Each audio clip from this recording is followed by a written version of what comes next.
Hey guys, I'm so sorry. Something is bogging my computer down, so we're getting it fixed and we will get going here shortly. I'm so sorry about this.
Okay, I think we have it fixed. I don't know what was going on, but that was crazy. At any rate, how are you guys doing tonight?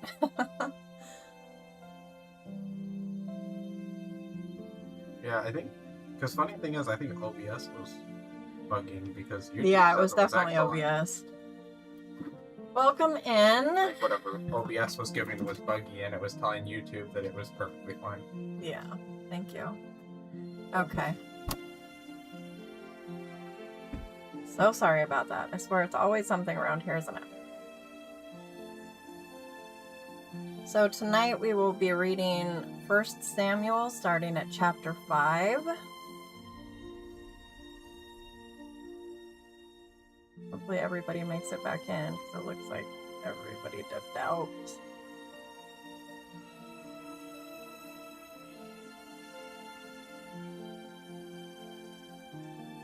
I'll give everybody a chance to get back in here.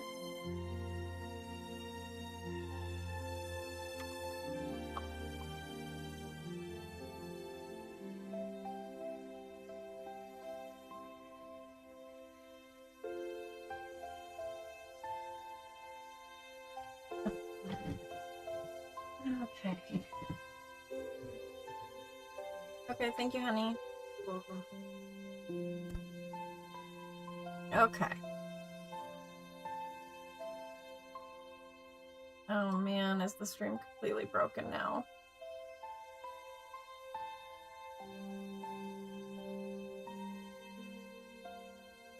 Let me know in the comments if you guys made it back in. Because on my end it's showing like everybody left, which I don't blame anybody. But it should be working now, so hopefully we can get this going. And again, I am starting in 1 Samuel chapter 5 tonight and reading through at least chapter 20. Sorry about the noise. Okay.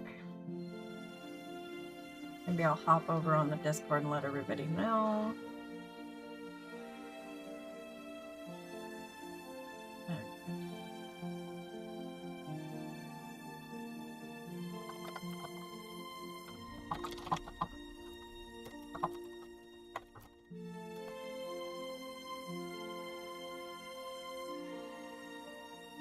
So frustrating. I don't know, it was a streaming software definitely, because once we closed that down, it worked.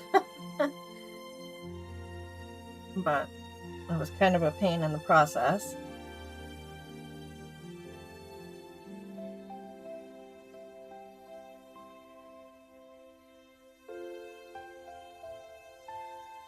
I'll hop in on my phone just to make sure that everything sounds good.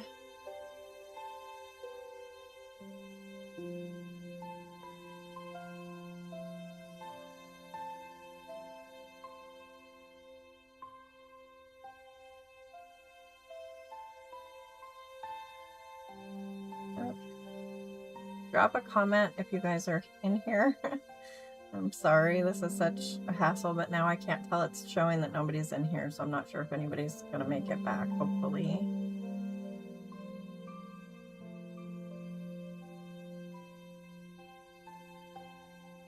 Very frustrating. Okay, I'm not sure. It doesn't seem to be showing me as live on the main screen here. Okay. Checking it on my phone. Okay, it is working. Okay, yeah, well, it says on there nobody's in here too, so I'm just gonna give it a minute or two before I start reading. If anybody needs prayer, please don't hesitate to ask. And we will get going here in just a moment, once everybody has a chance to get back in. I'm gonna check in the stream settings as well and make sure everything is good there. Quite a few people popped in right away, so I would assume there isn't a problem. But you never know around here. Yep, everything seems to be okay. Okay. I guess I will just pop it open also on my phone and see. Maybe that'll bring everybody back.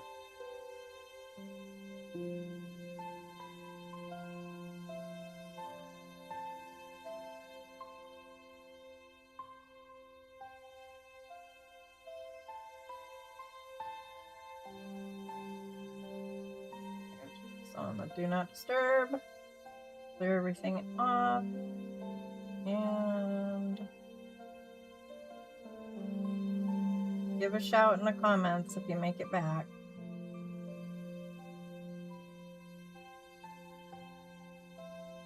While I'm getting this set up here.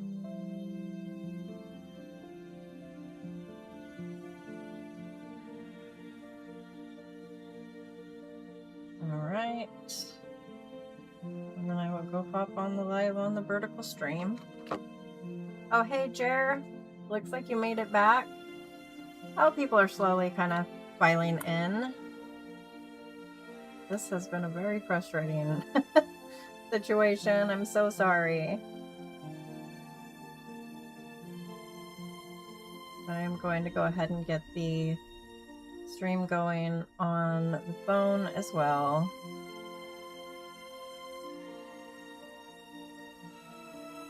Okay. How are you doing, Jer? Thanks for coming back. My computer, it wasn't my computer, it was actually my streaming software, but not good.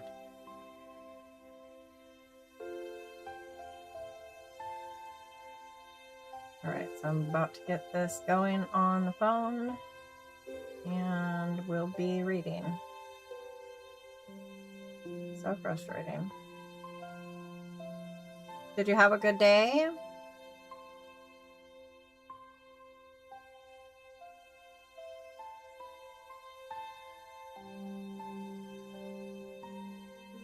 Oh yeah, you can always watch the replays for sure.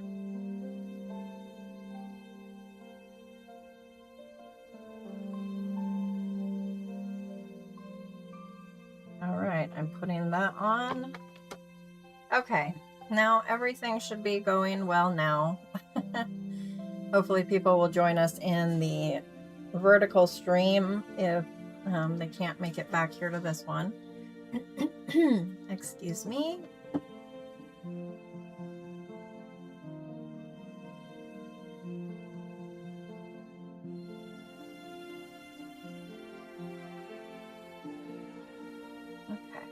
So I'm just going to open with a prayer before we get started. I'm doing okay. I had to take my brother, it's about an hour and 15-minute drive away to his eye appointment. They put needles in his eyes and we have to go do that once a month. And then the drive back. So that took up most of my day.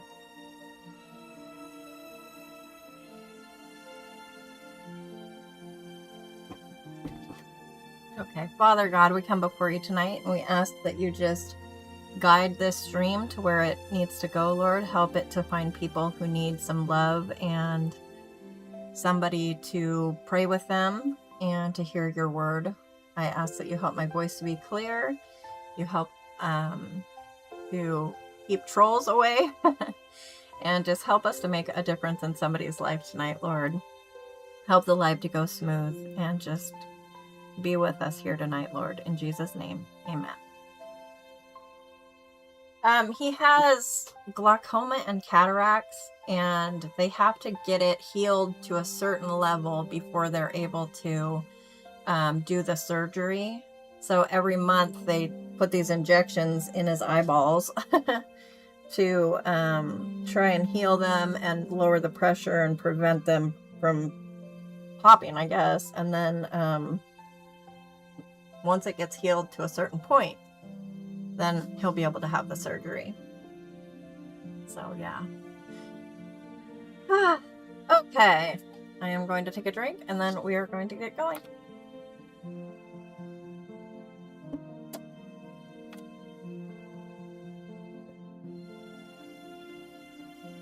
Is the image working? Oh, it was hidden. There, now you guys should be able to see the media actually doing its thing.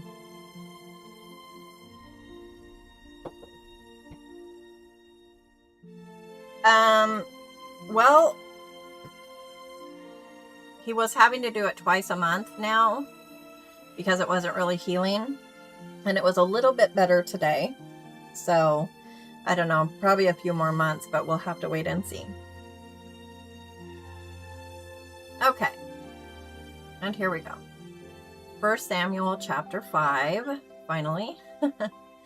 Now the Philistines took the ark of God and brought it from Ebenezer to Ashdod. Then the Philistines took the ark of God and brought it to the house of Dagon and set it by Dagon. Then the Ashdodites arose early the next morning, and behold, Dagon had fallen on his face to the ground before the ark of Yahweh. So they took Dagon and set him in his place again. But they arose early the next morning, and behold, Dagon had fallen on his face to the ground before the ark of Yahweh. And the head of Dagon and both the palms of his hands were cut off on the threshold. Only the trunk of Dagon was left to him. Therefore, neither the priests of Dagon nor all who enter Dagon's house tread on the threshold of Dagon in Ashdod to this day. Now the hand of Yahweh was glorious against the Ashdodites, and he made them desolate and struck them with tumors, both Ashdod and its territories. Thus the men of Ashdod saw that it was so, and said, "The ark of the God of Israel must not remain with us, for his hand is severe on us and on Dagon our God." So they sent and gathered all the lords of the Philistines to them, and said, "What shall we do with the ark of the God of Israel?" And they said, "Let the ark of the God of Israel be brought around to Gath." And they brought the ark of the God of Israel around. Now it happened after they had brought it around that the hand of Yahweh was against the city with very great confusion. And he struck the men of the city, both young and old, so that tumors broke out on them. So they sent the ark of God to Ekron. And as the ark of God came to Ekron, the Ekronites cried out, saying, "They have brought the ark of the God of Israel around us, to put us and our people to death." They sent therefore and gathered all the lords of the Philistines, and said, "Send away the ark of the God of Israel, and let it return to its own place, so that it will not put us and our people to death." For there was a deadly confusion throughout the city. The hand of God was very glorious there. Now the men who did not die were struck with tumors, and the cry of the city went up to heaven. And that was 1 Samuel chapter 5. Oh, hey, Rebel, you came back. Sorry about all that mess. My streaming software had an issue, and it took a while to figure out that it was the problem. But alas, I have returned. Lucky you. If anybody needs prayer, please don't hesitate to ask. I'm going to take a drink, and then we will be reading 1 Samuel chapter 6.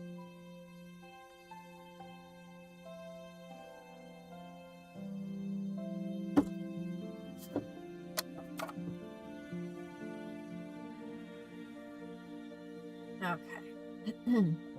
Now the ark of Yahweh had been in the fields of the Philistines 7 months, and the Philistines called for the priests and the diviners, saying, "What shall we do with the ark of Yahweh? Make us know how we shall send it to its place." So they said, "If you send away the ark of the God of Israel, do not send it empty, but you shall surely return to him a guilt offering. Then you will be healed, and it will be known to you why his hand is not turned away from you." Then they said, "What shall be the guilt offering which we shall return to him?" And they said, 5 golden tumors and 5 golden mice, according to the number of the lords of the Philistines, for 1 plague was on all of you and on your lords.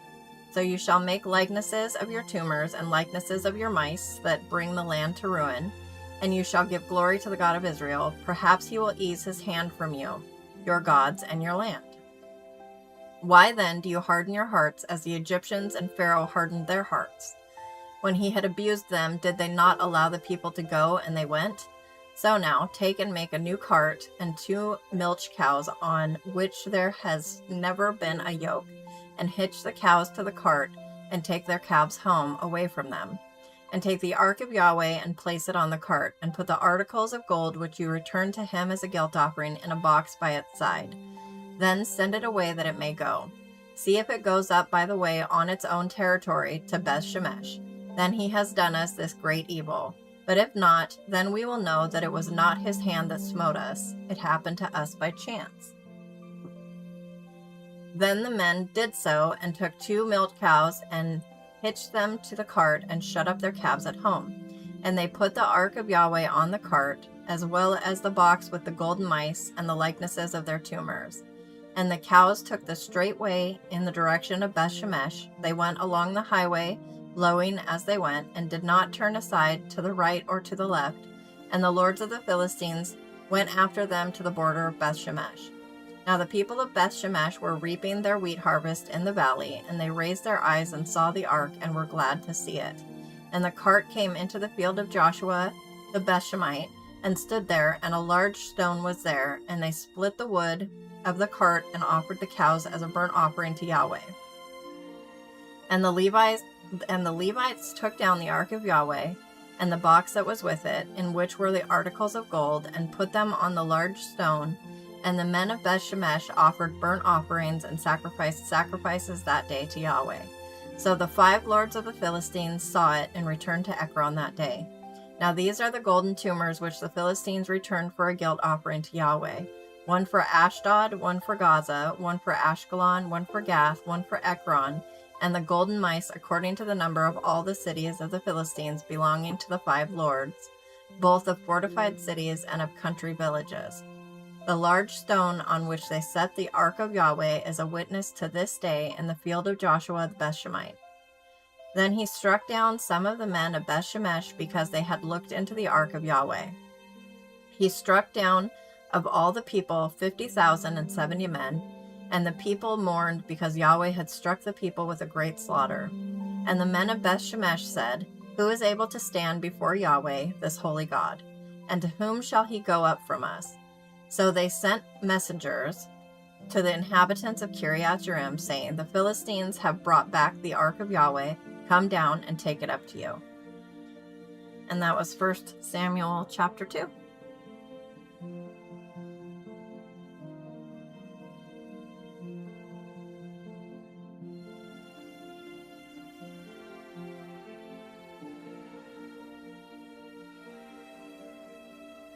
Okay, so it looks like the stream is struggling. Oh, what is new? How are you doing tonight, Rebel?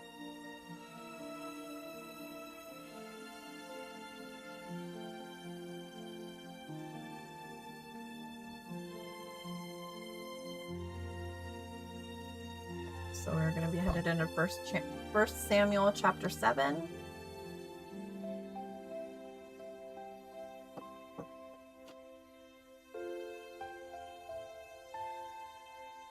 And the men of Kiriath-Jearim came and brought the ark of Yahweh up, and brought it into the house of Abinadab, on the hill and set apart Eleazar his son as holy in order to keep the ark of Yahweh. Now it happened from the day when the ark remained at Kiriath Jearim that the time was long. It was 20 years. And all the house of Israel lamented after Yahweh. Then Samuel spoke to all the house of Israel, saying, If you are to return to Yahweh with all your heart, then remove the foreign gods and the Ashtaroth from among you, and set your hearts toward Yahweh, and serve him alone, and he will deliver you from the hand of the Philistines. So the sons of Israel removed the Baals and the Ashtaroth, and served Yahweh alone. Then Samuel said, Gather all Israel to Mizpah, and I will pray to Yahweh for you. And they gathered to Mizpah, and drew water, and poured it out before Yahweh, and fasted on that day, and said there, We have sinned against Yahweh. And Samuel judged the sons of Israel at Mizpah. What's up? Do I need to mute? Yeah. Sorry, guys. Give me just a second. My son needs me. Hold on.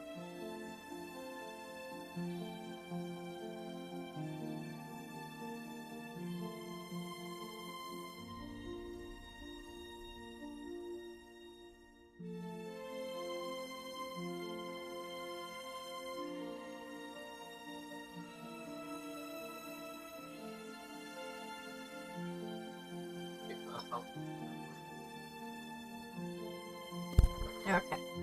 Sorry about that. Hey, James!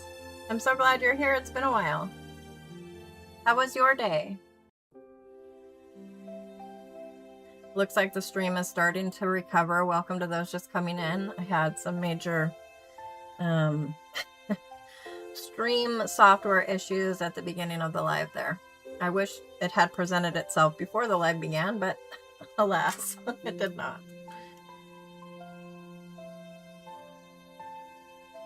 Oh, no work tonight? Okay. Then the Philistines heard that the sons of Israel had gathered to Mizpah, and the lords of the Philistines went up against Israel. Then the sons of Israel heard it and were afraid of the Philistines. So the sons of Israel said to Samuel, Do not cease to cry out to Yahweh our God for us, that he may save us from the hand of the Philistines. Excuse me. And Samuel took a suckling lamb and offered it for a whole burnt offering to Yahweh. And Samuel cried out to Yahweh for Israel, and Yahweh answered him. Now Samuel was offering up the burnt offering, and the Philistines drew near to battle against Israel. But Yahweh thundered with a great thunder on that day against the Philistines and confused them, so that they were defeated before Israel. So the men of Israel went out of Mizpah and pursued the Philistines and struck them down as far as below Beth-kar. Oh yeah, it was sunny here, but there was rain through the sun. It was kind of pretty. I had to drive my brother an hour and 15 minutes each way to his eye appointment today. So I was out in the sunshine some. Then Samuel took a stone and set it between Mizpah and Shen, and he named it Ebenezer. And he said, Thus far Yahweh has helped us. You know what? I just realized I have to also open the other stream so I can see if anybody is commenting on the vertical stream. So give me just a moment and I will get that going.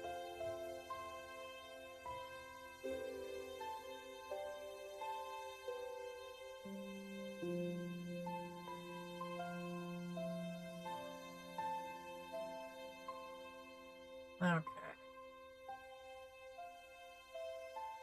Oh, it looks like Carla is over here in this one now.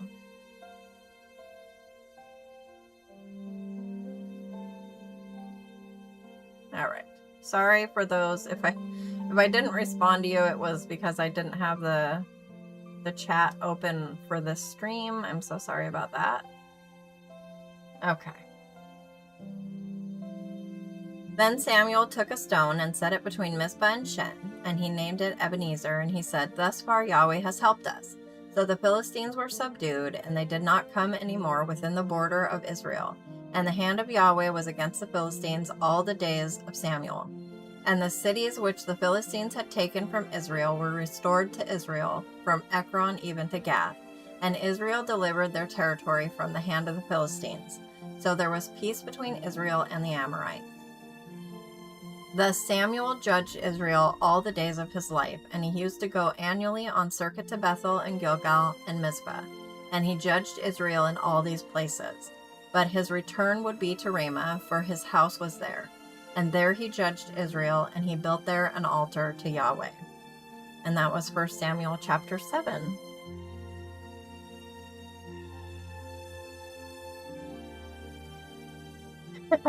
I was referring to James. Yeah, always working, huh? Oh yeah, plenty of rain here, that's for sure. Pacific Northwest gets plenty of rain for everybody, I think.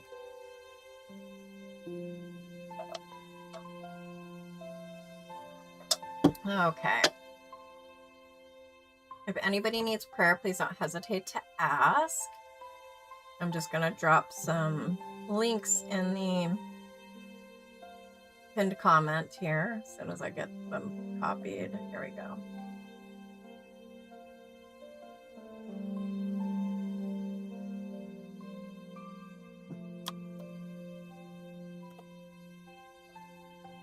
Okay, and in this one too, so that if anybody wants to join the Discord or anything, the link is in that pinned comment for you.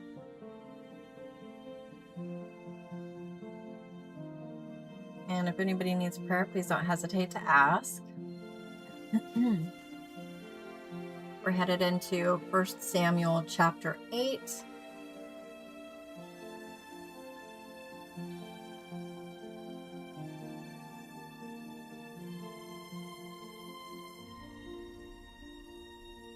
Sorry, I had to get a frog out of my throat. I think it worked this time.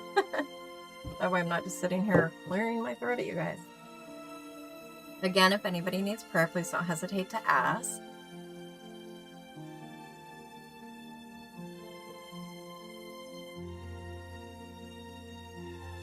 And it happened when Samuel was old that he appointed his sons judges over Israel. The name of his firstborn was Joel, and the name of his second Abijah. They were judging in Beersheba. But his sons did not walk in his ways, but turned aside after greedy gain, and took bribes and caused justice to turn aside. Then all the elders of Israel gathered together and came to Samuel at Ramah, and they said to him, Behold, you have grown old, and your sons do not walk in your ways.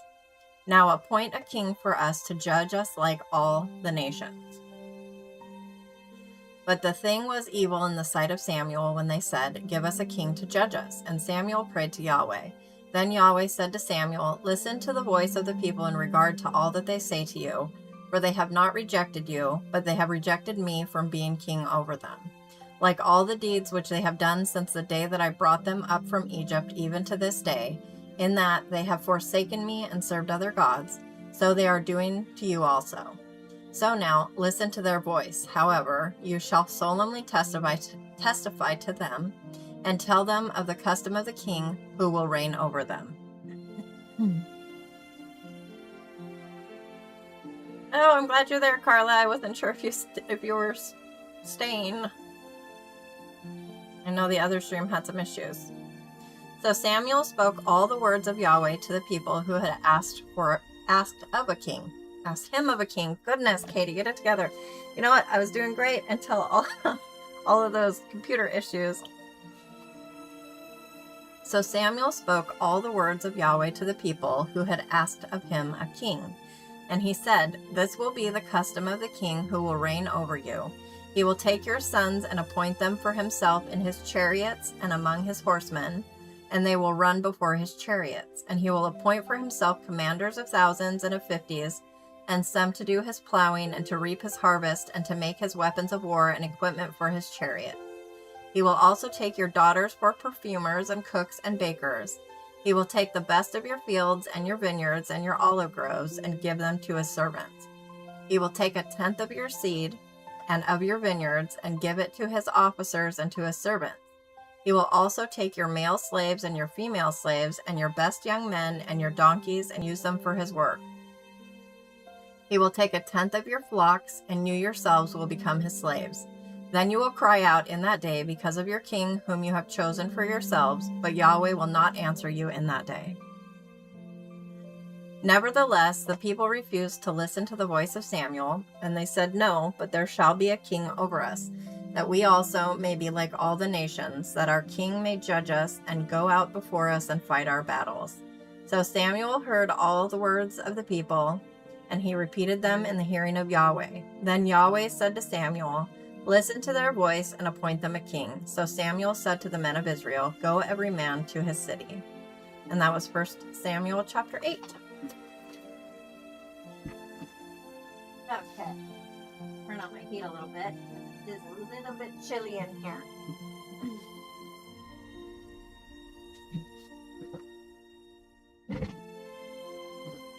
Oh yeah, I appreciate it, Carla. How was your day? Okay,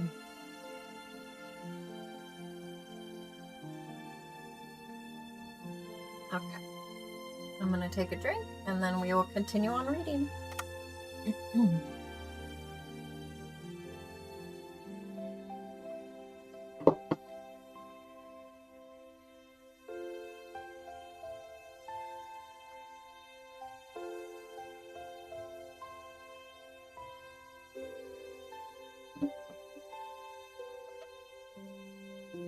Oh, hey, Tanner. Welcome. How are you today?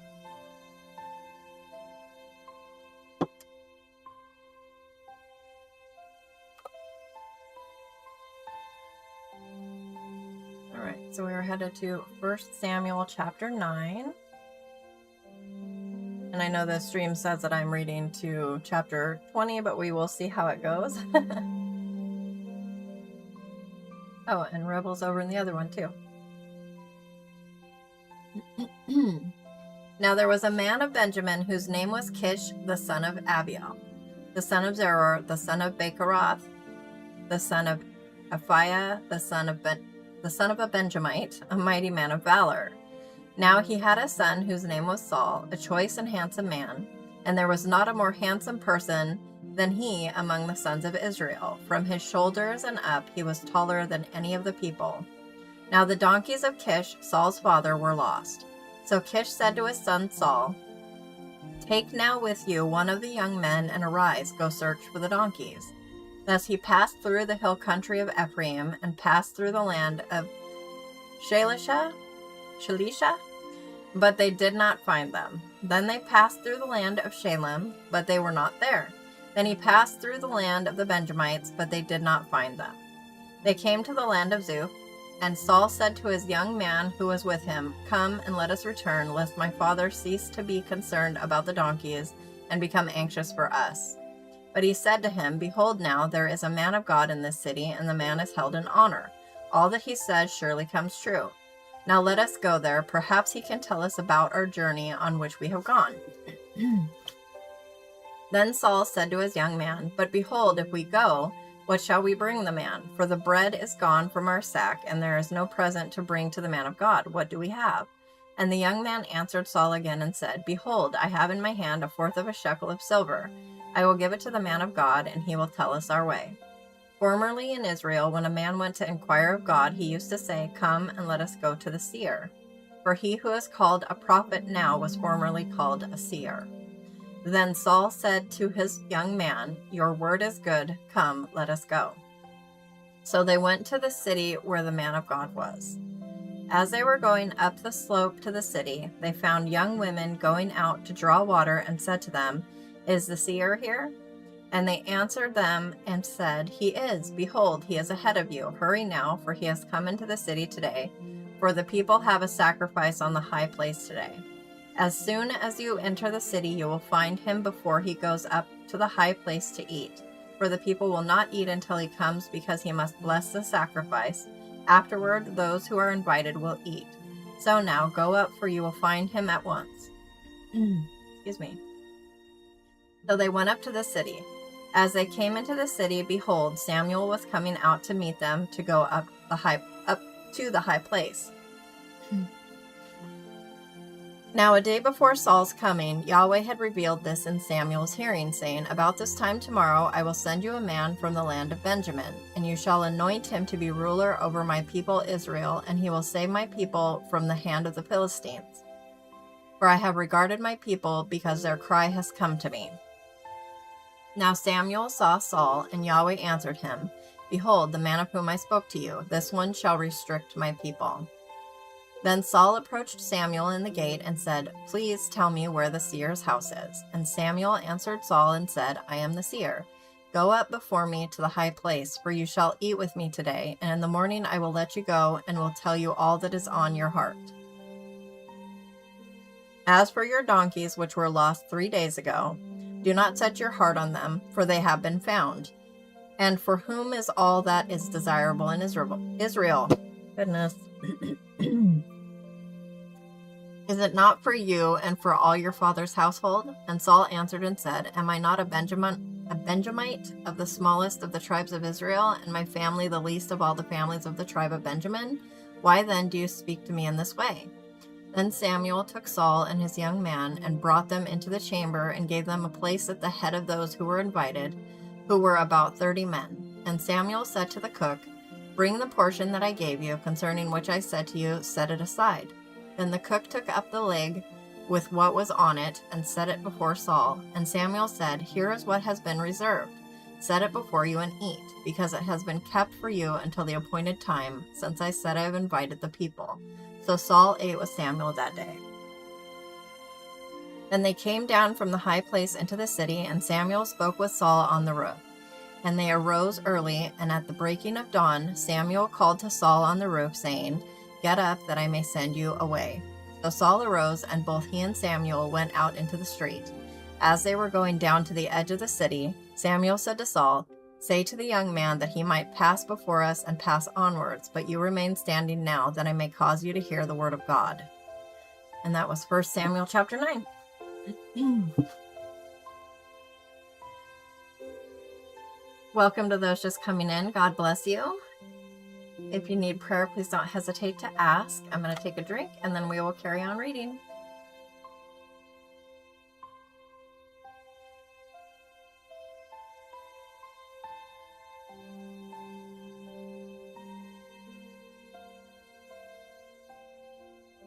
Okay.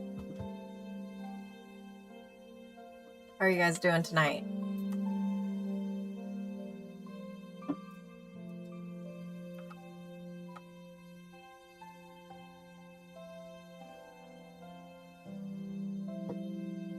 First Samuel chapter 10. We're cruising right along, which I suppose is only right after all the chaos at the beginning.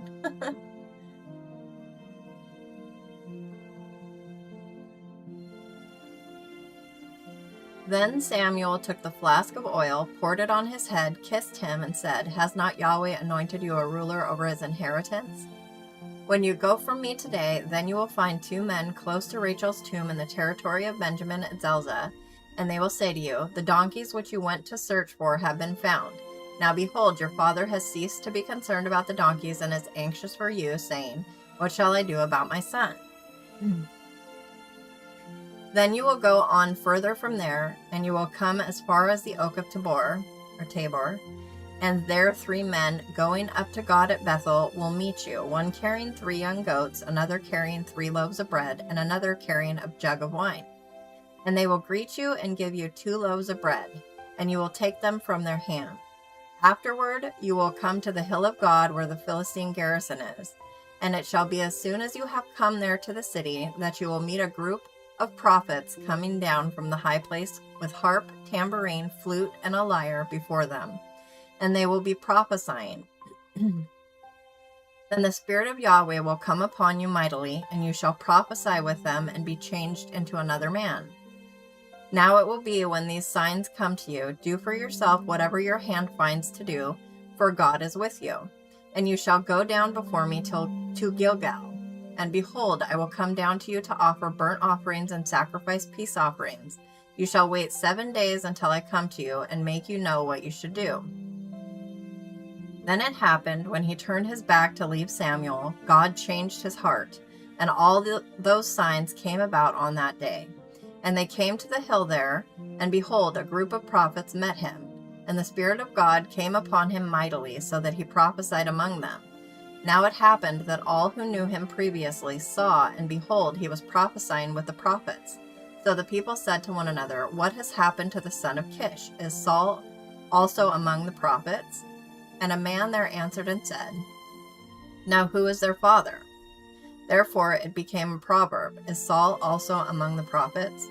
Then he finished prophesying and came to the high place. Now Saul's uncle said to him and his young men, Where did you go? And he said, To look for the donkeys. And we saw that they were not anywhere, so we went to Samuel. And Saul's uncle said, Please tell me what Samuel said to you. So Saul said to his uncle, He told us plainly that the donkeys had been found, but he did not tell him about the matter of the kingdom which Samuel had said. Then Samuel called the people together to Yahweh at Mizpah, and he said to the sons of Israel, Thus says Yahweh, the God of Israel, I brought Israel up from Egypt, and I delivered you from the hand of the Egyptians and from the hand of all the kingdoms that were oppressing you. But you have today rejected your God, who saves you from all your calamities and your distresses. Yet you have said, No, but set a king over us. So now take your stand before Yahweh by your tribes and by your clans. Thus Samuel brought all the tribes of Israel near, and the tribe of Benjamin was taken by lot. Then he brought the tribe of Benjamin near by its families, and the Matrite family was taken, and Saul the son of Kish was taken. But they looked for him, and he could not be found. Therefore they inquired further of Yahweh, Has the man come here yet? So Yahweh said, Behold, he is hiding himself by the baggage. So they ran and took him from there, and he stood among the people, and he was taller than any of the people from his shoulders upward.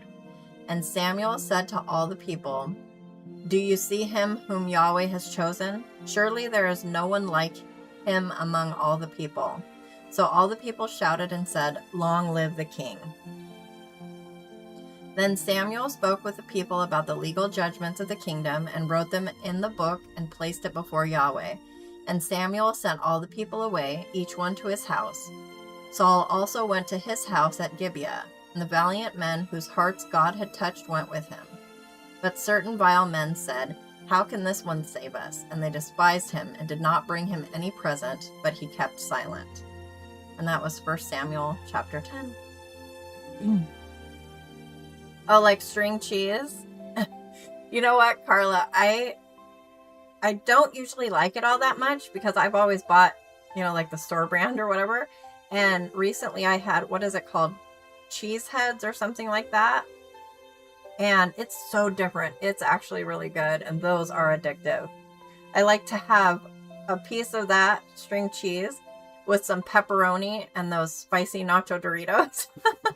It's like a guilty pleasure. Welcome to those just coming in. God bless you. If anybody needs prayer, please don't hesitate to ask.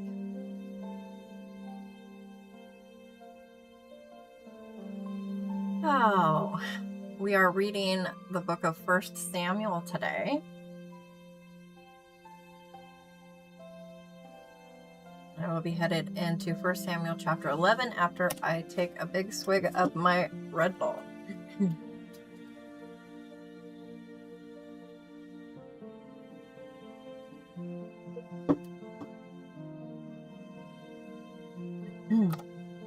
Oh yeah, Baby Bell is good.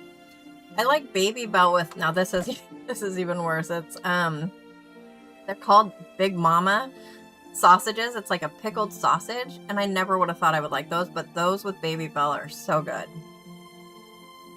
I used to eat those for my protein when I was a dialysis tech. It was just easy to scarf one down,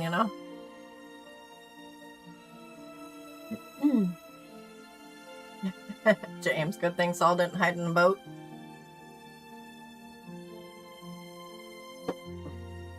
Okay. If you need prayer, please don't hesitate to ask. 1 Samuel chapter 11. And Nahash the Ammonite came up and besieged Jabesh Gilead, and all the men of Jabesh said to Nahash, Cut a covenant with us, and we will serve you. But Nahash the Ammonite said to them, I will cut it with you on this condition, that I will gouge out the right eye of every one of you. Thus I will make it a reproach on all Israel. Then the elders of Jabesh said to him, Let us alone for 7 days, that we may send messengers throughout the territory of Israel. Then if there is no one to save us, we will come out to you. Then the messengers came to Gibeah of Saul, and spoke these words in the hearing of the people, and all the people lifted up their voices and wept. Now behold, Saul was coming from the field behind the oxen, and he said, What is the matter with the people that they weep? So they recounted to him the words of the men of Jabesh. Then the Spirit of God came upon Saul mightily when he heard these words, and he burned with anger exceedingly. I mean, I'm sitting here like just aghast. Can you imagine offering that? I guess it's kind of like when all of them agreed to be circumcised, and then the brothers came, and while they're healing from the circumcision, just took them all out because of, oh, now her name is gonna... James, I know you know who I'm talking about. I just said her name. It was, you know, the one that was taken advantage of, and her brothers were like, yeah, we're not going to do this. Somebody else probably knows too. Dinah, right? It was Dinah, I think. Then he took a pair of oxen and cut them in pieces and sent them throughout the territory of Israel by the hand of messengers, saying, Whoever does not come out after Saul and after Samuel, so shall it be done to his oxen. Then the dread of Yahweh fell on the people, and they came out as one man. And he numbered them in Bezek, and the sons of Israel were 300,000, and the men of Judah 30,000. And they said to the messengers who had come, Thus you shall say to the men of Jabesh Gilead, Tomorrow, by the time the sun is hot, you will have salvation. So the messengers went and told the men of Jabesh, and they were glad. Then the men of Jabesh said, Tomorrow we will come out to you, and you may do to us whatever seems good in your eyes. Then the next morning Saul put the people in 3 companies, and they came into the midst of the camp at the morning watch, and struck down the Ammonites until the heat of the day. Those who survived were scattered, so that no 2 of them were left together. Then the people said to Samuel, Who is he that said, Shall Saul reign over us? Bring the men, that we may put them to death. But Saul said, Not a man shall be put to death this day, for today Yahweh has accomplished salvation in Israel. Then Samuel said to the people, Come and let us go to Gilgal and renew the kingdom there. So all the people went to Gilgal, and there they made Saul king before Yahweh in Gilgal. Gilgal is a really hard word to say, especially like in a sentence. There they also offered sacrifices of peace offerings before Yahweh, and there Saul and all the men of Israel were exceedingly glad. And that was 1 Samuel chapter 11. Yeah, I finally pulled it out. Tima sounds kind of like Dinah, so... Oh, I'm sorry, Carla. I'm just seeing your comment. I hope I didn't miss you. Father God, please be with Carla. Please ease her pain, Lord. Help her to rest easy and wake refreshed. We thank you for Carla, Father. In Jesus' name, amen. I hope you heard that before you went. Love you, sis. Welcome to those just coming in. God bless you. If anybody needs prayer, please don't hesitate to ask. Let me take a quick drink, and I will continue reading.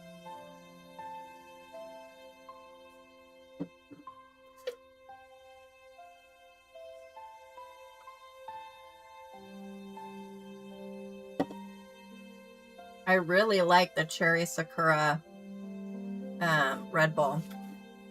Usually it's like an energy drink, you know, you kind of tolerate the flavor because you need the vitamins and energy and the boost that it brings. But with this, like, it's actually a really good flavor. Kind of surprises me. Okay, I'm going to drop some hashtags down in the comments of the vertical stream.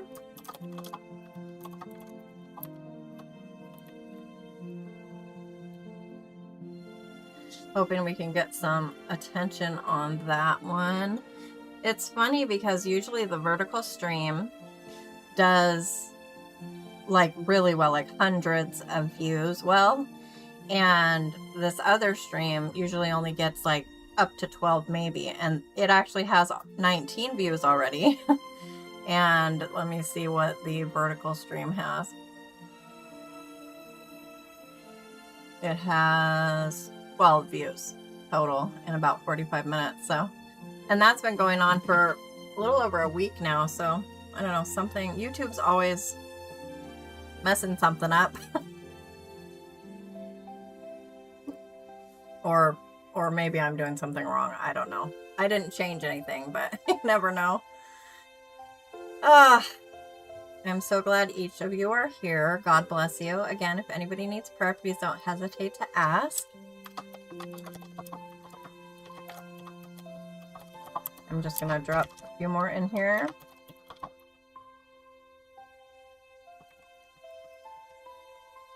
There we go.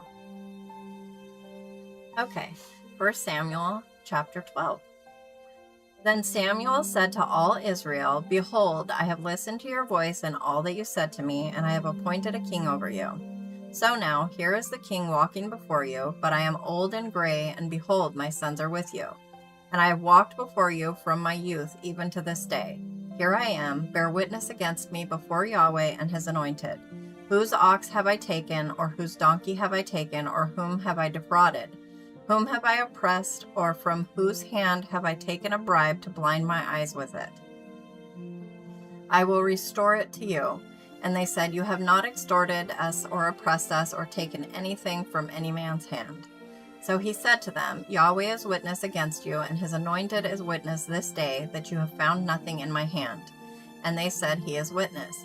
Then Samuel said to the people, "It is Yahweh who appointed Moses and Aaron, and who brought your fathers up from the land of Egypt. So now, take your stand, that I may judge you before Yahweh concerning all the righteous acts of Yahweh, which he did for you and your fathers. When Jacob went into Egypt, and your fathers cried out to Yahweh, then Yahweh sent Moses and Aaron, who brought your fathers out of Egypt, and settled them in this place. But they forgot Yahweh their God. So he sold them into the hand of Sisera, commander of the army of Hazor, and into the hand of the Philistines, and into the hand of the king of Moab. And they fought against them. And they cried out to Yahweh and said, "We have sinned because we have forsaken Yahweh, and have served the Baals and the Ashtaroth. But now deliver us from the hands of our enemies, and we will serve you." Then Yahweh sent Jerubbaal and Baden and Jephthah and Samuel, and he delivered you from the hands of your enemies all around, so that you lived in security. But you saw that Nahash, the king of the sons of Ammon, came against you, and you said to me, "No, but a king shall reign over us," although Yahweh your God was your king. So now, behold, the king whom you have chosen, whom you have asked for, and behold, Yahweh has set a king over you. If you will fear Yahweh and serve him and listen to his voice and not rebel against the command of Yahweh, then both you and also the king who reigns over you will follow Yahweh your God. But if you will not listen to the voice of Yahweh, but rebel against the command of Yahweh, then the hand of Yahweh will be against you, as it was against your fathers. Even now, take your stand and see this great thing which Yahweh will do before your eyes. Is it not the wheat harvest today? I will call to Yahweh that he may send thunder and rain. Then you will know and see that your wickedness is great, which you have done in the eyes of Yahweh by asking for yourselves a king. So Samuel called to Yahweh, and Yahweh sent thunder and rain that day, and all the people greatly feared Yahweh and Samuel. Then all the people said to Samuel, "Pray for your servants to Yahweh, your God, so that we may not die, for we have added to all our sins this evil by asking for ourselves a king." And Samuel said to the people, "Do not fear. You have committed all this evil, yet do not turn aside from following Yahweh, but serve Yahweh with all your heart, and you must not turn aside, for then you would go after meaningless things which cannot profit and cannot deliver, because they are meaningless. For Yahweh will not abandon his people on account of his great name, because Yahweh has been pleased to make you a people for himself. Moreover, as for me," excuse me, "far be it from me that I should sin against Yahweh by ceasing to pray for you, but I will instruct you in the good and upright way. Only fear Yahweh and serve him in truth with all your heart, for see what great things he has done for you. But if you still do wickedly, both you and your king will be swept away. And that was 1 Samuel chapter 12. I really like Samuel. I don't think we talk a whole lot about Samuel. You know, there's not, like, he's got his own books and everything, but he's kind of, I guess a means to an end, right? But very wise. So sorry. Always clearing my throat. I think reading out loud just kind of brings that about, because I don't have any problem any other time.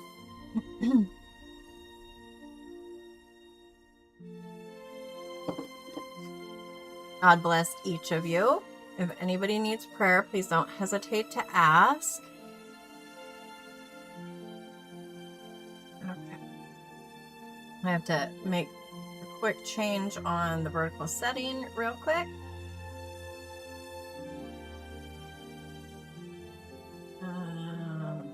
Details.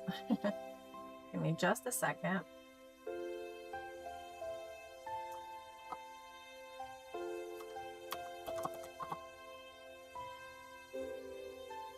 I feel like maybe I didn't select. Yep, there it is. It makes you do any of the following, describe your content. Makes a real person appear to say or do something they didn't do, yada yada yada, making sure it's not AI. And it doesn't let you select that option from the phone. So I've done it from the computer now. Like, is it a mobile stream or not? I was going to say phone. You know, if it's a mobile stream, I should be able to control everything from the phone, right? But alas, I cannot. Okay. 1 Samuel chapter 13. Welcome to those just coming in. God bless you. If you need prayer, please don't hesitate to ask. I'm going to take a drink and then we will carry on reading.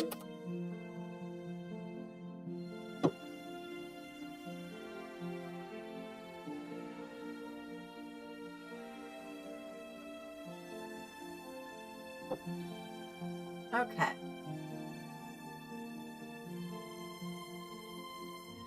Saul was 30 years old when he began to reign, and he reigned 42 years over Israel.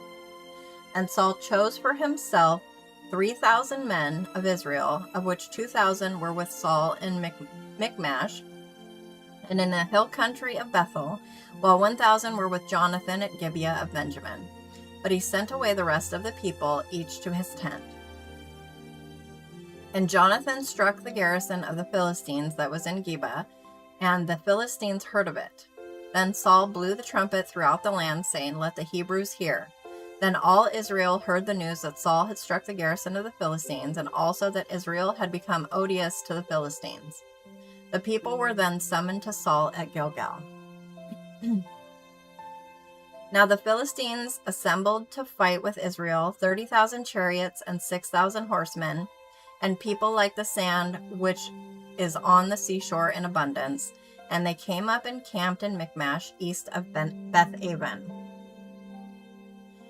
Now the men of Israel saw that they were in a strait, for the people were hard pressed. Then the people hid themselves in caves and thickets, in cliffs, in cellars, and in pits. Also some of the Hebrews crossed the Jordan into the land of Gad and Gilead. But as for Saul, he was still in Gilgal, and all the people followed him trembling. So he waited 7 days according to the appointed time set by Samuel. But Samuel did not come to Gilgal, and the people were scattering from him. So Saul said, "Bring near to me the burnt offering and the peace offerings." And he offered the burnt offering. And as soon as he finished offering the burnt offering, behold, Samuel came. And Saul went out to meet him and to greet him. But Samuel said, "What have you done?"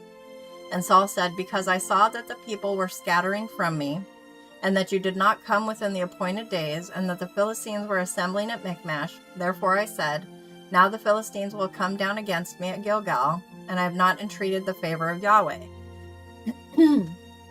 So I forced myself and offered the burnt offering. And Samuel said to Saul, You have acted foolishly. You have not kept the commandment of Yahweh your God, which he commanded you. For now Yahweh would have established your kingdom over Israel forever, but now your kingdom shall not endure. Yahweh has sought out for himself a man after his own heart, and Yahweh has appointed him as a ruler over his people, because you have not kept what Yahweh commanded you. Then Samuel arose and went up from Gilgal to Gibeah of Benjamin. And Saul numbered the people who were present with him, about 600 men. Now Saul and his son Jonathan and the people who were present with them were staying in Gibeah of Benjamin, and the Philistines camped at Michmash. And the raiders came from the camp of the Philistines in 3 companies. One company turned toward Ophrah, to the land of Shual, and another company turned to the way of Beth Horon, and another company turned to the way of the border which overlooks the valley of Zeboim, toward the wilderness. Now no blacksmith could be found in all the land of Israel, for the Philistines said, lest the Hebrews make swords or spears. So all Israel went down to the Philistines, each to sharpen his plowshare, his mattock, his axe, and his goad. And the charge was 2/3 of a shekel for the plowshares, the mattocks, the forks, and the axes, and to fix the goad. So it happened on the day of battle that neither sword nor spear was found in the hands of any of the people who were with Saul and Jonathan, but they were found with Saul and his son Jonathan. And the garrison of the Philistines went out to the pass of Michmash. And that was 1 Samuel chapter 13. Welcome to those just coming in. God bless you. How are you guys doing tonight?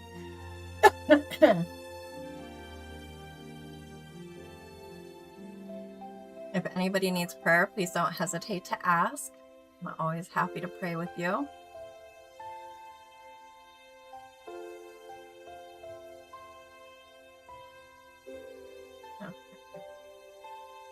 I'm gonna, is that text easy for you guys to read in the main stream, James? I'm gonna see if I can make it a little more clear for you. I had to, once my streaming software crashed, I had to lower the resolution it was putting out, and unfortunately that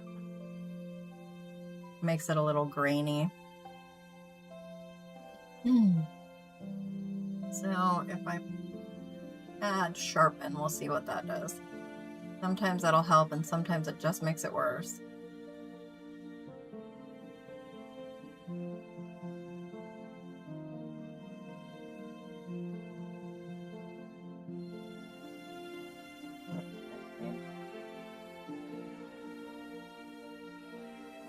The other thing I can do is make the actual thing bigger over on the Bible.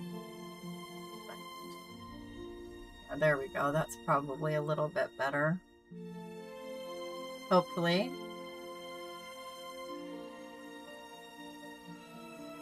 It's showing what entire rectangle?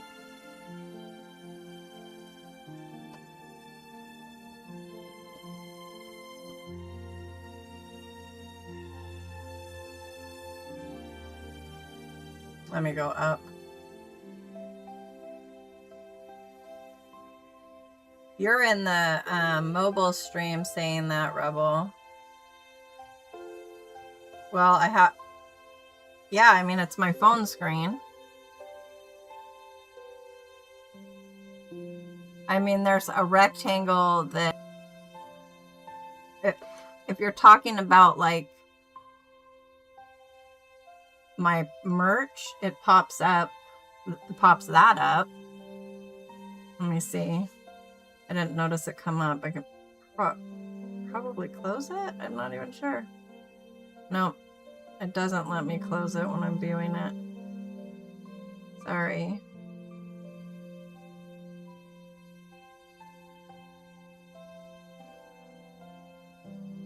Yeah. That's the only thing. If you're talking about that rectangle.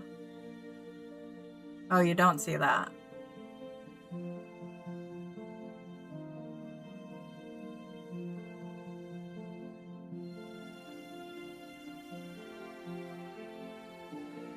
if I zoom in, see the thing is if I go full screen, watch. If I do the full screen on this, it turns it sideways. Oh, it didn't turn it sideways. That's not what I wanted. I didn't want the chats. Oh, that'll work, but then you can't see the chat.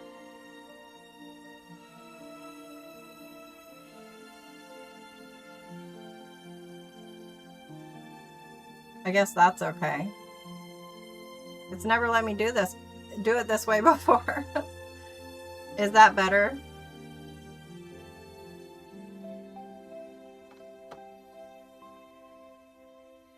Tell me if you like that better, Rebel. I can leave it like that. Because you're in both, I guess. Oh, hi, Mamba. Welcome. I am reading. This is part of my cover-to-cover Bible reading. So I started in Genesis, and I'm in Samuel now. At the beginning of the year, I did a chronological Bible reading, and we finished that, and then it was requested that I read cover to cover, and that's where we're at now.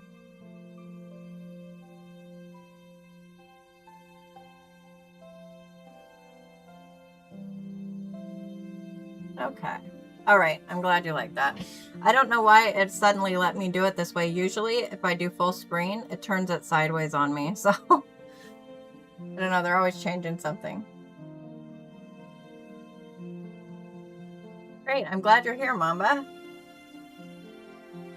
Okay, I'm going to take a quick drink and we will read chapter 14.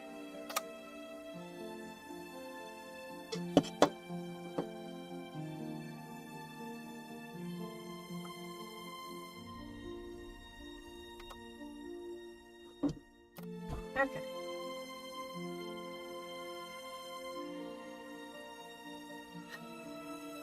Now the day came that Jonathan the son of Saul said to the young man who was carrying his armor, "Come and let us cross over to the Philistines' garrison that is on the other side." But he did not tell his father, and Saul was staying in the outskirts of Gibeah under the pomegranate tree which is in Migron.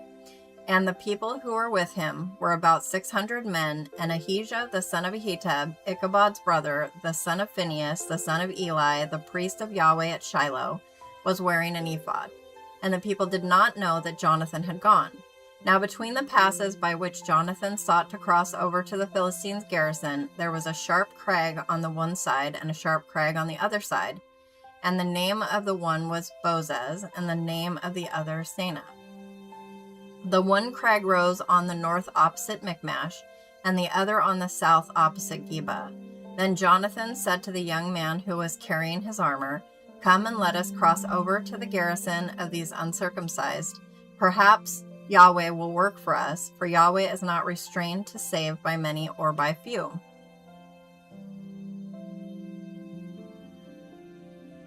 And his armor-bearer said to him, "Do all that is in your heart. Turn yourself, and here I am with you according to your heart." Then Jonathan said, "Behold, we will cross over to the men and reveal ourselves to them. If they say to us, 'Wait until we come to you,' then we will stand in our place and not go up to them. But if they say, 'Come up to us,' then we will go up, for Yahweh has given them into our hands, and this shall be the sign to us." So both of them revealed themselves to the garrison of the Philistines, and the Philistines said, "Behold, Hebrews are coming out of the holes where they have hidden themselves." So the men of the garrison hailed Jonathan and his armor-bearer and said, "Come up to us, and we will make you know something." And Jonathan said to his armor-bearer, "Come up after me, for Yahweh has given them into the hands of Israel." Then Jonathan climbed up on his hands and feet, with his armor-bearer behind him, and they fell before Jonathan and his armor-bearer, put some to death after him. And that first slaughter which Jonathan and his armor-bearer made was about 20 men, within about half a furrow in an acre of land.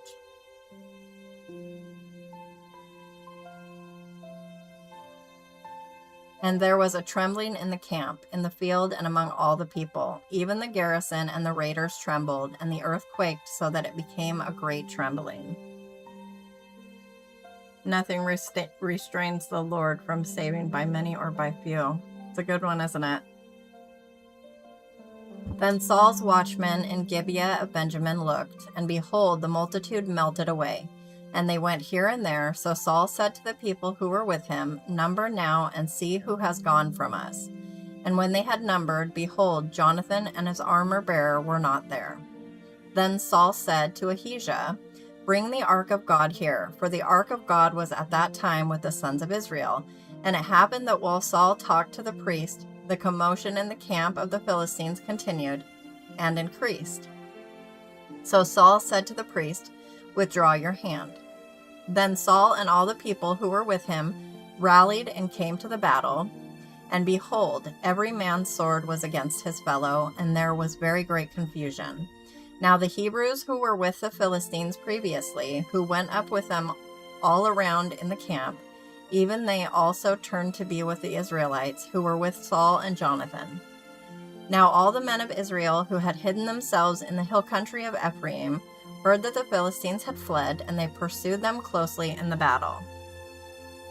So Yahweh saved Israel that day, and the battle spread beyond Beth-aven.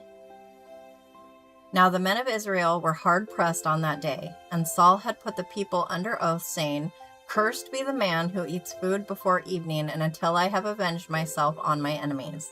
So none of the people tasted food. Now all the people of the land entered the forest, and there was honey on the ground. So the people entered the forest, and behold, there was a flow of honey, but no man put his hand to his mouth, for the people feared the sworn oath.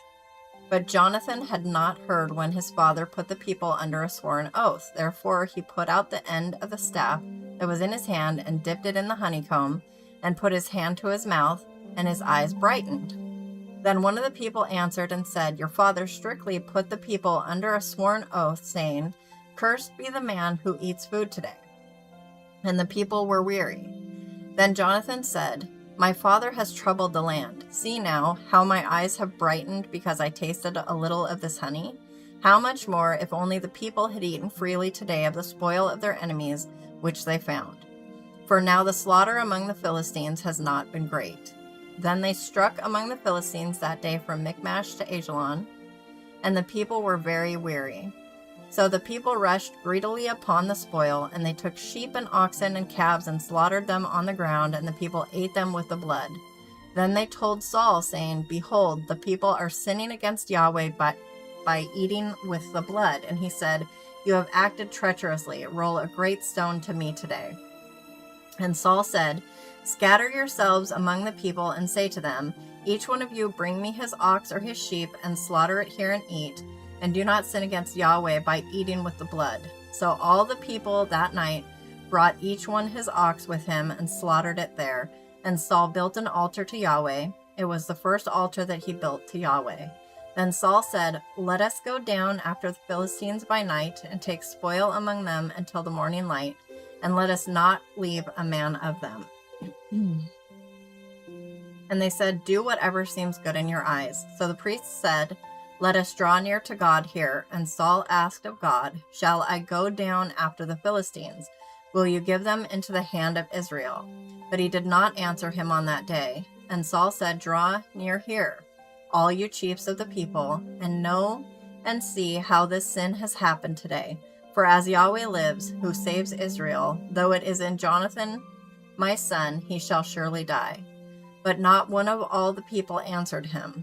Then he said to all Israel, You shall be on one side, and I and Jonathan my son will be on the other side. And the people said to Saul, Do what seems good in your eyes. Therefore Saul said to Yahweh, the God of Israel, Give a perfect lot. And Jonathan and Saul were taken, but the people escaped. And Saul said, Cast lots between me and Jonathan my son.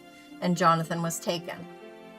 Then Saul said to Jonathan, Tell me what you have done. So Jonathan told him and said, I indeed tasted a little honey with the end of the staff that was in my hand. Here I am, I must die. And Saul said, May God do this to me and more also, for you shall surely die, Jonathan.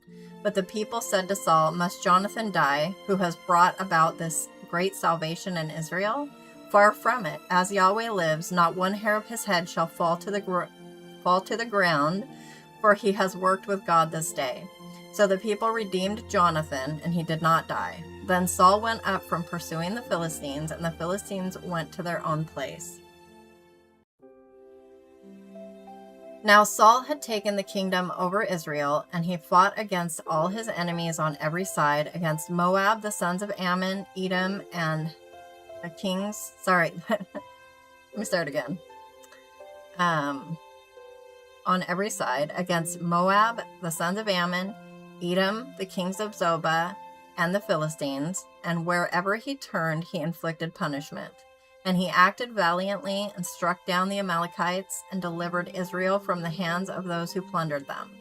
Now the sons of Saul were Jonathan and Ishvi and Malchishua, and the names of his 2 daughters were these: the name of the firstborn, Merab, and the name of the younger, Michal. And the name of Saul's wife was Ahinoam, the daughter of Ahimaaz. One of those. Or probably not, actually. And the name of the commander of his army was Abner, the son of Ner, Saul's uncle. And Kish was the father of Saul, and Ner, the father of Abner, was the son of Abiel. Now the war against the Philistines was severe all the days of Saul, and Saul would see any mighty man or any man of valor and would gather him to his staff. And that was 1 Samuel chapter 14. Excuse me. Welcome to those just coming in. God bless you. If you need prayer, please don't hesitate to ask.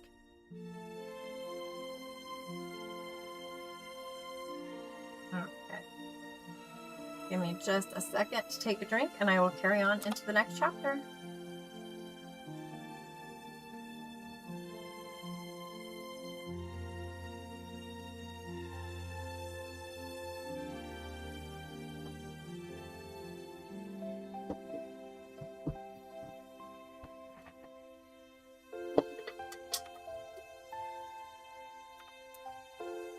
All right.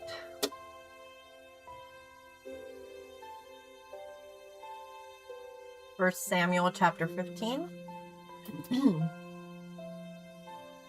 Then Samuel said to Saul, Yahweh sent me to anoint you as king over his people, over Israel. So now, obey the voice of the words of Yahweh.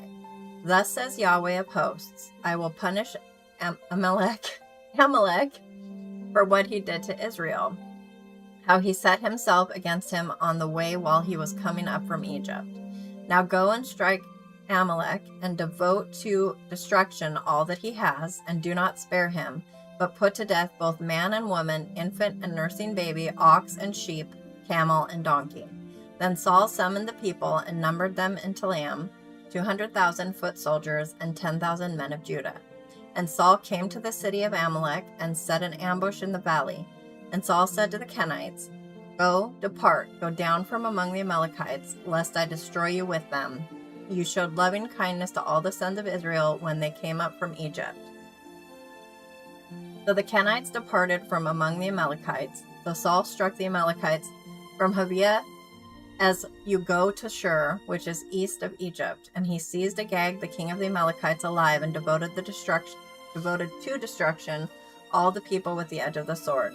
But Saul and the people spared Agag and the best of the sheep, the oxen, the fatlings, the lambs, and all that was good, and they were not willing to devote them to destruction, but everything despised and worthless that they utterly destroyed.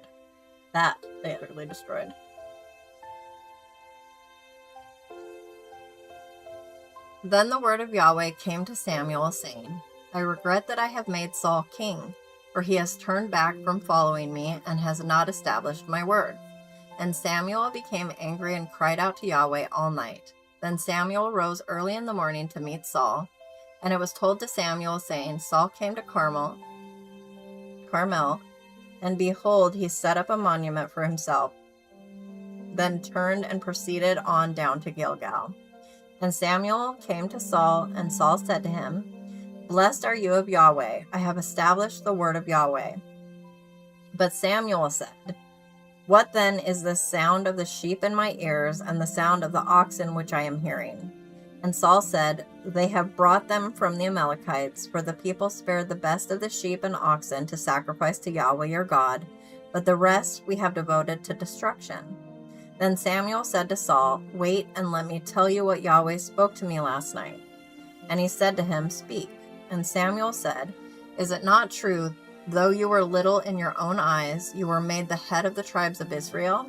And Yahweh anointed you king over Israel, and Yahweh sent you on a mission and said, Go and devote to destruction the sinners, the Amalekites, and fight against them until they are consumed. Why then did you not obey the voice of Yahweh, but rushed upon the spoil and did what was evil in the eyes of Yahweh? Then Saul said to Samuel, I did obey the voice of Yahweh and went on the way on which Yahweh sent me, and have brought back Agag, the king of Amalek, and have devoted the Amalekites to destruction. But the people took some of the spoil, sheep and oxen, the choicest of the things devoted to destruction, to sacrifice to Yahweh your God at Gilgal. And that blows me away because they couldn't even sacrifice something that had a blemish, a spot where it shouldn't be.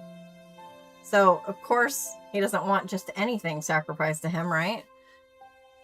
And Samuel said, Has Yahweh as much delight in burnt offerings and sacrifices as in obeying the voice of Yahweh?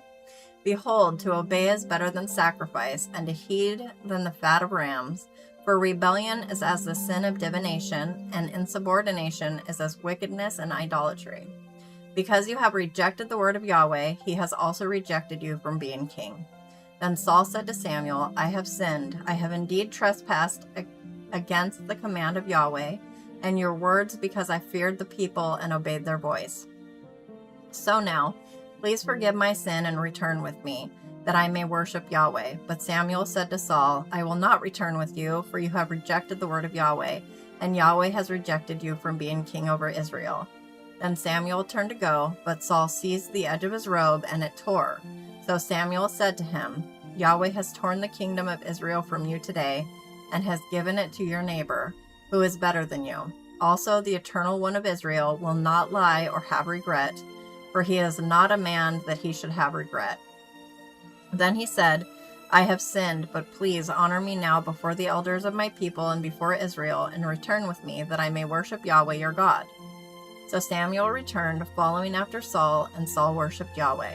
Then Samuel said, Bring Agag near to me, the king of the Amalekites. And Agag came to him in chains. And Agag said, Surely the bitterness of death has departed. But Samuel said, As your sword has made women childless, so shall your mother be childless among women. And Samuel hacked Agag to pieces before Yahweh at Gilgal. Then Samuel said to Ramah, but Saul went to Ramah, but Saul went up to his house at Gibeah of Saul. So Samuel did not see Saul again until the day of his death, for Samuel grieved over Saul, and Yahweh regretted that he had made Saul king over Israel. And that was 1 Samuel chapter 15.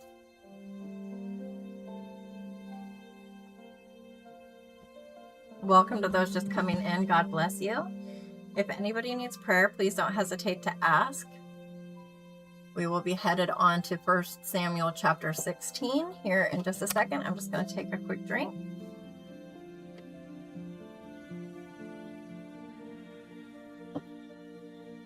I see we have quite a few people. If you're new, I would sure love it if you would subscribe to the channel and share to anybody who might want to hear the word of God read aloud. Also, in the pinned comment, you can find the link to our Discord if you'd like to join the God Squad over there. Trying to build a community. The whole iron sharpens iron thing really does ring true. In these times especially, we need community, a place we can go for prayer and accountability and things like that. And we would love to have you over there. We do movie nights sometimes, and we also have prayer, and we have a funny section and art, all sorts of different things over there. We would love to get to know you.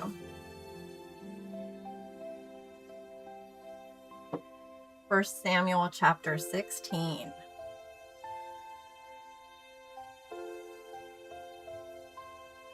Then Yahweh said to Samuel, "How long will you be grieving over Saul? I have rejected him from being king over Israel. Fill your horn with oil and go. I will send you to Jesse the Bethlehemite, for I see among his sons a king for me." But Samuel said, "How can I go? Saul will hear of it and will kill me." Then Yahweh said, "Take a heifer with you and say, I have come to sacrifice to Yahweh. And you shall invite Jesse to the sacrifice, and I will make you know what you shall do, and you shall anoint for me the one whom I say to you." So Samuel did what Yahweh said and came to Bethlehem. And the elders of the city came trembling to meet him and said, "Do you come in peace?" And he said, "In peace I have come to sacrifice to Yahweh. Set yourselves apart as holy and come with me to the sacrifice." He also set apart Jesse and his sons as holy and invited them to the sacrifice. Now it happened, when they entered, he looked at Eliab and thought, "Surely the anointed of Yahweh is before him." But Yahweh said to Samuel, "Do not look at his appearance or at the height of his stature, because I have rejected him. For God sees not as man sees. For man looks at the outward appearance, but Yahweh looks at the heart." Praise God for that. Because ain't nobody choosing me. Although, the heart is deceitful above all else, right? But if Jesus is in it, it's got some beauty in there for sure, right? Thank you. I love it when you paste the key verses for me, Rebel. That's wonderful. Then Jesse called Abinadab and made him pass before Samuel, and he said, "Yahweh has not chosen this one either." Next, Jesse made Shammah pass by, and he said, "Yahweh has not chosen this one either." Thus Jesse made 7 of his sons pass before Samuel. But Samuel said to Jesse, "Yahweh has not chosen these." And Samuel said to Jesse, "Are these all the young men?" And he said, "There remains yet the youngest, and behold, he is shepherding the sheep." Then Samuel said to Jesse, "Send and bring him, for we will not turn around until he comes here." So he sent and brought him in. Now he was ruddy, with beautiful eyes and a handsome appearance. And Yahweh said, "Arise, anoint him, for this is he." Then Samuel took the horn of oil and anointed him in the midst of his brothers, and the Spirit of Yahweh came mightily upon David from that day forward. And Samuel arose and went to Ramah. Excuse me. Now the Spirit of Yahweh departed from Saul, and an evil spirit from Yahweh terrorized him. Saul's servants then said to him, "Behold, now an evil spirit from God is terrorizing you. Let our Lord now speak to your servants who are before you. Let them seek a man who is a skillful musician on the harp. And it shall be that when the evil spirit from God is on you, he shall play the harp with his hand, and you will be well." So Saul said to his servants, "Provide for me now a man who can play well, and bring him to me." Then one of the young men answered and said, "Behold, I have seen a son of Jesse the Bethlehemite, who is a skillful musician." Keep tripping over my lips here. "A mighty man of valor, a warrior, one who is understanding in speech, and man of fine form, and Yahweh is with him." So Saul sent messengers to Jesse and said, "Send me your son David, who is with the flock." And Jesse took a donkey loaded with bread and a wineskin of wine and a young goat, and sent them to Saul by David his son. Then David came to Saul and stood before him, and Saul loved him greatly, and he became his armor bearer. So Saul sent to Jesse, saying, "Let David now stand before me, for he has found favor in my sight." Thus it happened that whenever the evil spirit from God came to Saul, David would take the harp and play it with his hand, and Saul would be refreshed and be well, and the evil spirit would depart from him. And that was 1 Samuel chapter 16. Welcome to those just coming in. God bless you. If you need prayer, please don't hesitate to ask.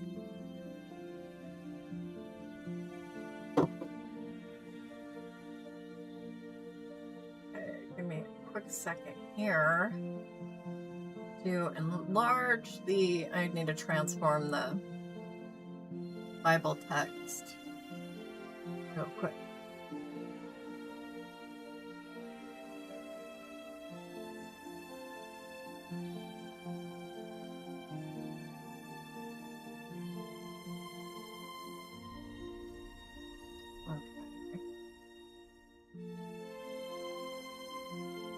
Yeah, the streaming software updated. I think that's what happened. It's like it did an update in the middle of me starting my stream or something, because everything's different now. Wow. Interesting.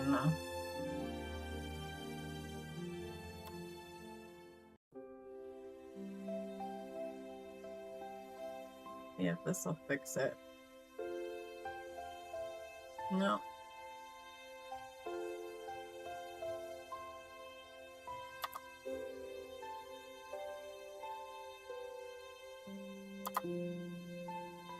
There. I think.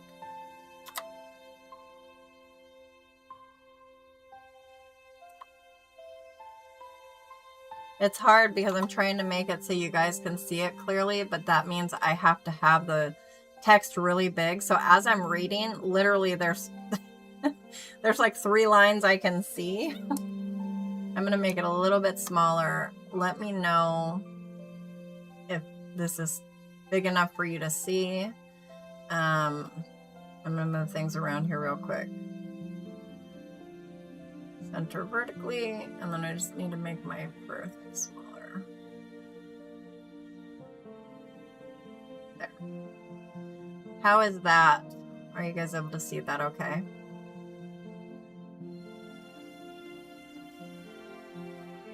God opposes the proud and exalts the humble, and his covenant purposes will be fulfilled regardless of human failure. Amen.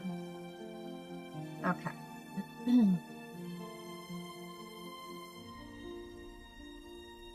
Okay, here we go. 1 Samuel chapter 17. If anybody needs prayer, please don't hesitate to ask.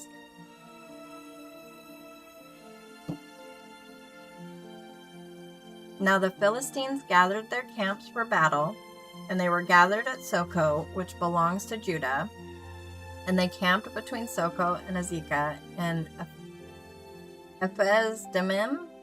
But Saul and the men of Israel were gathered and camped in the valley of Elah, and arranged themselves for battle to meet the Philistines. So sorry. Now the Philistines stood on the mountain on one side, while Israel stood on the mountain on the other side, with the valley between them. Then a champion came out from the camps of the Philistines named Goliath from Gath, whose height was 6 cubits and a span. And he had a bronze helmet on his head, and he was clothed with scale armor, and the weight of that scale armor was 5,000 shekels of bronze. He also had bronze greaves on his legs, and a bronze javelin slung between his shoulders. And the shaft of his spear was like a weaver's beam, and the head of his spear weighed 600 shekels of iron. His shield carrier also walked before him. And he stood and called out to the battle lines of Israel and said to them, "Why do you come out to arrange yourselves for battle? Am I not the Philistine, and you slaves of Saul? Choose a man for yourselves and let him come down to me. If he is able to fight with me and strike me down, then we will become your slaves. But if I prevail against him and strike him down, then you shall become our slaves and serve us." Again the Philistines said, "I openly reproach the battle lines of Israel this day. Give me a man that we may fight together." Then Saul and all Israel heard these words of the Philistine. They were dismayed. Sorry, that was when, not then. They were dismayed and greatly afraid. Now David was the son of the Ephrathite of Bethlehem in Judah, whose name was Jesse, and he had 8 sons. And Jesse was old in the days of Saul, advanced in years among men. And the 3 older sons of Jesse had gone. They had gone after Saul to the battle. And the names of his 3 sons who went to the battle were Eliab the firstborn, and the second to him Abinadab, and the third Shammah. But David was the youngest. Now the 3 oldest had gone after Saul, but David went back and forth from Saul to shepherd his father's flock at Bethlehem. Then the Philistine approached morning and evening for 40 days and took his stand. Then Jesse said to David his son, "Take now for your brothers an ephah of this roasted grain and these 10 loaves, and run to the camp to your brothers. You shall also bring these 10 cuts of cheese to the commander of their 1,000, and look into the welfare of your brothers. and bring back a token from them. And Saul and they and all the men of Israel are in the valley of Elah, fighting with the Philistines. So David arose early in the morning and left the flock with a keeper and carried the supplies and went as Jesse had commanded him. And he came to the circle of the camp while the military force was going out in battle lines shouting the war cry. And Israel and the Philistines arranged themselves in battle line against battle line. Then David left his baggage in the care of the baggage keeper and ran to the battle line and entered in order to greet his brothers. As he was speaking with them, behold, the champion, the Philistine from Gath, named Goliath, was coming up from the battle lines of the Philistines, and he spoke these same words, and David heard them. Now all the men of Israel saw the man, and they fled from him and were greatly afraid. And the men of Israel said, Have you seen this man who is coming up? Surely he is coming up to reproach Israel. And it will be that the king will enrich the man who strikes him down with great riches, and will give him his daughter and make his father's house free in Israel. Then David spoke to the men who were standing by him, saying, What will be done for the man who strikes down this Philistine and takes away the reproach from Israel? For who is this uncircumcised Philistine that he should reproach the battle lines of the living God? And the people spoke to him in accord with this word, saying, Thus it will be done for the man who strikes him down. Then Eliab, his oldest brother, heard when he spoke to the man, and Eliab's anger burned against David. And he said, Why have you come down? And with whom have you left those few sheep in the wilderness? I myself know your arrogance and the wickedness of your heart, for you have come down in order to see the battle. But David said, What have I done now? Was it not just a word? Then he turned away from him to another and said the same word, and the people responded to him with the same word as before. Then the words which David spoke were heard, and they told them to Saul, and he sent for him. And David said to Saul, Let no man's heart fail on account of him. Your servant will go and fight with this Philistine. Then Saul said to David, You are not able to go against this Philistine to fight with him, for you are but a youth, and while he has been a warrior from his youth. But David said to Saul, Your servant was shepherding his father's sheep, and a lion and a bear would come and take a lamb from the flock, and I would go out after it and strike it and rescue the lamb from its mouth. Then it rose up against me, and I would seize it by its beard and strike it down and put it to death. Your servant has struck down both the lion and the bear, and this uncircumcised Philistine will be like one of them, since he has reproached the battle lines of the living God. And David said, Yahweh, who delivered me from the hand of the lion and from the hand of the bear, he will deliver me from the hand of this Philistine. And Saul said to David, Go, and may Yahweh be with you. Then Saul clothed David with his robes and put a bronze helmet on his head, and he clothed him with armor. And David girded his sword over his armor and tried to walk, for he had not tested them. So David said to Saul, I cannot go with these, for I have not tested them. And David took them off. Then he took his stick in his hand and chose for himself 5 smooth stones from the brook and put them in the shepherd's bag which he had, even in his pouch. And his sling was in his hand, and he approached the Philistine. Then the Philistine came on and drew near to David, with the shield bearer in front of him. And the Philistine looked and saw David, and he despised him, for he was but a youth and ruddy with a handsome appearance. And the Philistine said to David, Am I a dog that you come to me with sticks? And the Philistine cursed David by his gods. The Philistine also said to David, Come to me, and I will give your flesh to the birds of the sky and the beasts of the field. Then David said to the Philistine, You come to me with a sword, a spear, and a javelin, but I come to you in the name of Yahweh of hosts, the God of the battle lines of Israel, whom you have reproached. This day Yahweh will deliver you up into my hands, and I will strike you down and remove your head from you. And I will give you the dead bodies of the camp of the Philistines this day to the birds of the sky and the beasts of the earth, that all the earth may know that there is a God in Israel, and that all this assembly may know that Yahweh does not save by sword or by spear, for the battle is Yahweh's, and he will give you into our hands.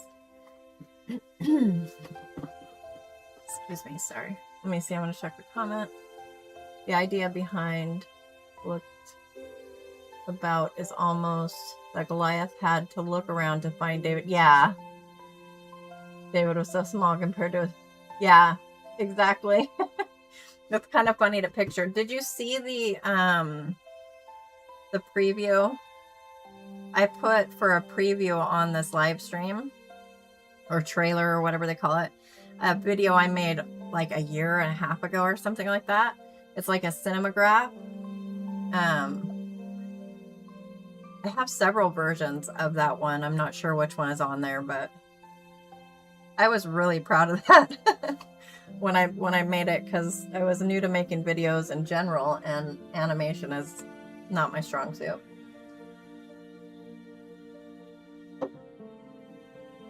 Okay.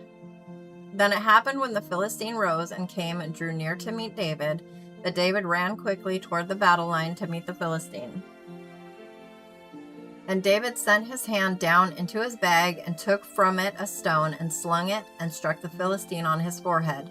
And the stone sank into his forehead, so that he fell on his face to the ground. Thus David prevailed over the Philistine with a sling and a stone, and he struck the Philistine and put him to death. But there was no sword in David's hand. Then David ran and stood over the Philistine and took his sword and drew it out of its sheath and put him to death and cut off his head with it. Then the Philistines saw that their champion was dead, so they fled. But the men of Israel and Judah arose and shouted and pursued the Philistines as far as the valley and to the gates of Ekron. And the slain Philistines lay fallen along the way to Shaaraim. It's hard to get that I in there. Even to Gath and Ekron.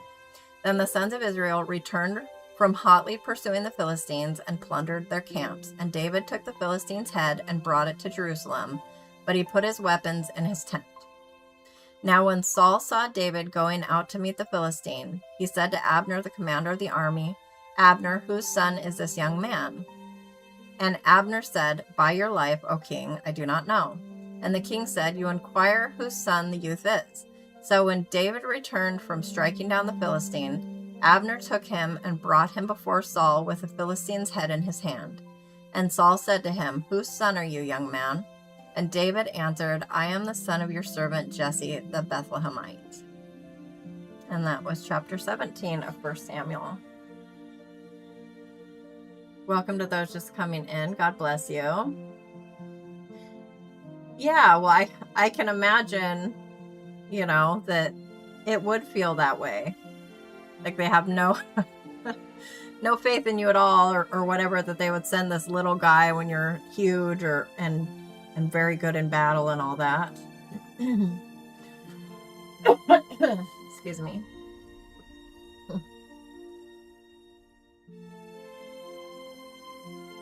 Yes. Yep, exactly. I love that part when Dagon statue falls. How's everybody doing tonight? I'm gonna drink some more of my Red Bull here and then continue on reading.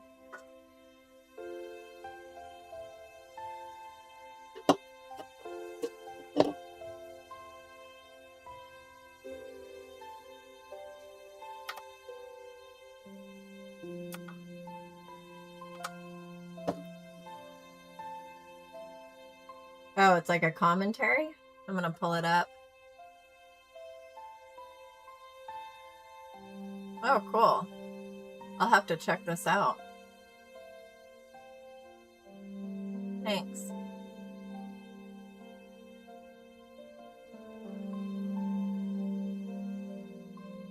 Okay. 1 Samuel chapter 18. If anybody needs prayer, please don't hesitate to ask. I'm always more than happy to pray with you.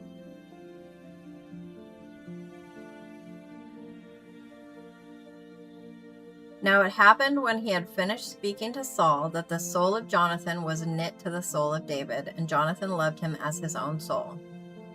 And Saul took him that day and did not let him return to his father's house. Then Jonathan cut a covenant with David because he loved him as his own soul. And Jonathan stripped himself of the robe that was on him and gave it to David, with his armor, even his sword and his bow and his belt. So David went out wherever Saul sent him and prospered, and Saul set him over the men of war. And it was pleasing in the eyes of all the people, and also in the eyes of Saul's servants. And it happened as they were coming, when David returned from striking down the Philistine, that the women came out of all the cities of Israel singing and dancing to meet King Saul, with tambourines, with gladness, and with musical instruments. And the women sang as they were merry and said, Saul has struck his thousands, and David his 10,000s. Then Saul became very angry, for the saying was displeasing in his eyes, and he said, They have ascribed to David 10,000s, but to me they have ascribed thousands. Hello, Weezy. Hi, Diddly Dee. Rebel is here. Hi, Rebel. And James is here. Okay. I'm not sure who else is here right now. Most are just listening. Now, what more can he have but the kingdom? So Saul looked at David with suspicion from that day on. Now it happened on the next day that an evil spirit from God came mightily upon Saul, and he raved in the midst of the house. Now David was playing the harp with his hand, as usual, and a spear was in Saul's hand. Then Saul hurled the spear, for he thought, I will pin David to the wall. But David escaped from his presence twice. And Saul was afraid of David, for Yahweh was with him, but had turned away from Saul. Therefore Saul turned him away from his presence, and appointed him as his commander of 1,000, and he went out and came in before the people. And David was prospering in all his ways, and Yahweh was with him. Then Saul saw that he was prospering greatly, so he dreaded him. But all Israel and Judah loved David, for he went out and came in before them. Then Saul said to David, Here is my oldest daughter, Merab. I will give her to you as a wife. Only be a man of valor for me, and fight Yahweh's battles. For Saul thought, My hand shall not be against him, but let the hand of the Philistines be against him. But David said to Saul, Who am I, and what is my life or my father's family in Israel, that I should be the king's son-in-law? So it happened at the time when Merab, Saul's daughter, should have been given to David, that she was given to Adriel the Maholathite as a wife. And Michal, Saul's daughter, loved David. So they told Saul, and the thing was right in his eyes. And Saul said, I will give her to him, that she may become a snare to him, and that the hand of the Philistines may be against him. Therefore Saul said to David, For a second time you may be my son-in-law today. Then Saul commanded his servants, Speak to David secretly, saying, Behold, the king delights in you, and all his servants love you. So now become the king's son-in-law. So Saul's servants spoke these words in David's hearing. But David said, Is it trivial in your eyes to become the king's son-in-law, since I am a poor man and lightly esteemed? And the servants of Saul told to him according to these words which David spoke. Saul then said, Thus you shall say to David, The king does not desire any dowry except 100 foreskins of the Philistines, to take vengeance on the king's enemies. Now Saul planned to make David fall by the hand of the Philistines. Then his servants told David these words, and it was right in the eyes of David to become the king's son-in-law. So before the days had expired, David rose up and went, he and his men, and struck down 200 men among the Philistines. Then David brought their foreskins, and they gave him in full number to the king, that he might become the king's son-in-law. So Saul gave him Michal his daughter as a wife. Then Saul saw and knew that Yahweh was with David, and that Michal, Saul's daughter, loved him. So Saul was even more afraid of David. So Saul was David's enemy continually. Then the commanders of the Philistines went out to battle, and it happened as often as they went out, that David behaved himself more insightfully than all the servants of Saul, so his name was highly esteemed. And that was 1 Samuel chapter 18. Welcome to those just coming in. God bless you. If you need prayer, please don't hesitate to ask.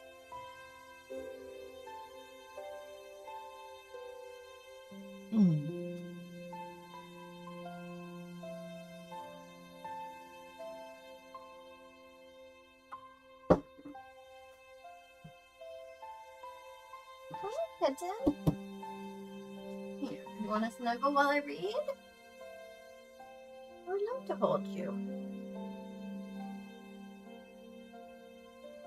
Then Saul spoke with Jonathan his son and all his servants to put David to death.